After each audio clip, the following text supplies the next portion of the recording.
जय हिंद दोस्तों। आज का हमारा क्वेश्चन है, यदि दो संख्याओं के लघुत्तम समापवर्त यानी कि एलसीएम और महत्तम समापवर्तक एचसीएफ क्रमशः 70 और 7 हैं, क्रमशः 70 और 7 हैं।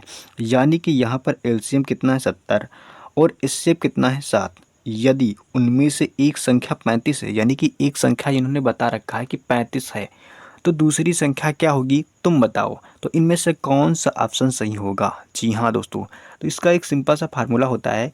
यानी कि फार्मूला क्या होता है, पहली संख्या गुड़ी दूसरी संख्या बराबर लिखेंगे एचसीएफ गुड़ी एलसीएम। ये दोस्तों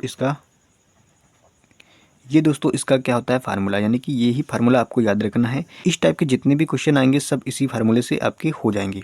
तो पहली संख्या गुणे दूसरी संख्या बराबर HCF Gudi LCM, HCF Gudi LCM. तो यहाँ पर हमें ज्ञात करना है क्या, दूसरी संख्या बताना है, यानी कि दूसरी संख्या में बताना है। तो पहली संख्या इन्होंने बता रखा है कितना है 35 है, गुणे दूसरी संख्या में मालूम करना है।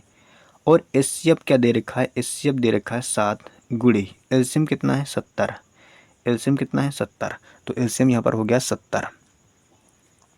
अब यहाँ पर हम लोग 35 से 70 को हटाएंगे, 35 दूना कितना हो जाएगा 70, यानी कि दूसरी संख्या कितनी हो जाएगी, और 7 दूनी कितना हो जाएगा 14। तो दूसरी संख्या क्या हो जाएगी 14, कितना हो जाएगा 14।